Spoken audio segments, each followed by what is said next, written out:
Congress party में अंदरूनी हलचल के बीच कन्हैया कुमार कांग्रेस में शामिल हो गए हैं। बताया जा रहा है कि कांग्रेस ने भी उनसे बहुत उम्मीद लगा ली है। तो क्या कन्हैया कांग्रेस के लकी चार्म साबित होंगे या कांग्रेस के सहारे कन्हैया अपने पॉलिटिकल करियर को नई बुलंदी पर पहुंचाने में कामयाब होंगे? ये सवाल इसलिए भी है क्योंकि अभी तक अटकलों का दौर कन्हैया कुमार या कांग्रेस में से किसे ज्यादा फायदा पहुंचाएगा इस पर जारी है। तो देखिए अटकलों पर विराम लगाने वाली ये रिपोर्ट। कांग्रेस पार्टी एक बड़ी जहाज है। अगर कांग्रेस पार्टी बचेगी तो हमारा मानना है इस देश के लाखों करोड़ों नौजवानों की आकांक्षाएं बचेंगी।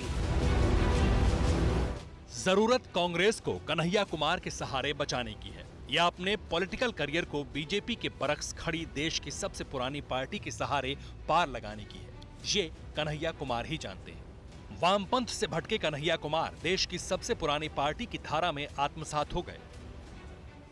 कन्हैया कुमार ने कांग्रेस की सदस्यता ग्रहण कर ली, लेकिन अपने पॉलिटिकल करियर को चमकाने के लिए इस पार्टी में आकर भी चुनौती कम नहीं है। ये वो अच्छी तरह से जानते हैं और कन्हैया कुमार ने तो बाकायदा उसे खुले मुंह से स्वीकार भी कर लिया। अब भले ही इसे उन्होंने विचार का नाम क्यों ना दिया हो। लोकतांत्रिक पार्टी में हम इसलिए शामिल होना चाहते हैं कि हमको लगता है, और सिर्फ हमको नहीं लगता है, इस देश के लाखों करोड़ों नौजवानों को ये लगने लगा है कि अगर कांग्रेस नहीं बचा तो देश नहीं बचेगा। तो क्या वाकई कन्हैया कुमार को देश की सबसे पुरानी पार्टी की चिंता है या सियासी करियर में लेफ्ट का लबादा उतारना उनकी मजबूरी थी और इसके लिए कांग्रेस से बेहतर कोई दूसरी पार्टी थी भी नहीं? जो भी हो, लेकिन इतना तय है कि इस वक्त जितनी जरूरत कन्हैया कुमार को कांग्रेस की थी उससे कहीं ज्यादा कांग्रेस को युवा तेज तर्रार नेताओं की है। लेकिन ऐसा क्यों? दरअसल कांग्रेस पार्टी नेताओं के चेहरे और अंतर्कलह में घिरी है।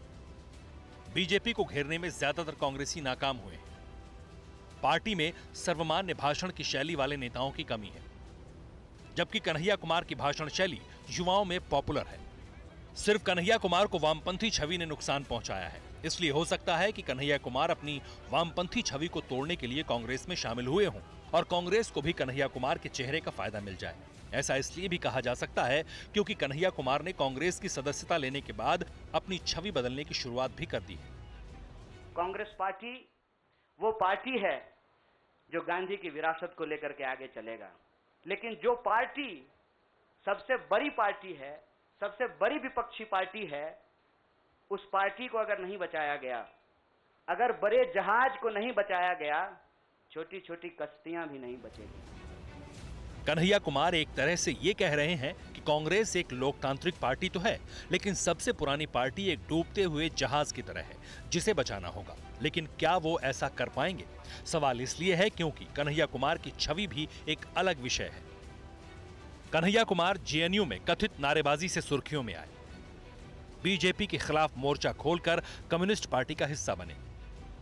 सीपीआई के टिकट पर कन्हैया कुमार बेगूसराय से लोकसभा प्रत्याशी बने। कद्दावर बीजेपी नेता गिरिराज सिंह से कन्हैया कुमार चुनाव हार गए। हालांकि इसके बाद भी वो जिस मंच पर होते हैं वहां भीड़ जुटाने में कामयाब होते हैं, लेकिन कन्हैया अलग अलग मंचों पर कम्युनिज्म का पाठ पढ़ाकर खुद को स्थापित करने में कामयाब रहे और उनकी इसी छवि का कांग्रेस को फायदा मिलने की उम्मीद है। लेकिन कन्हैया को कांग्रेस से कितना फायदा मिलेगा ये अभी साफ नहीं है। Bureau report, TV9 Bharatvarsh. अड़ी सोमवार से शुक्रवार शाम 6 बजे सिर्फ TV9 भारतवर्ष पर।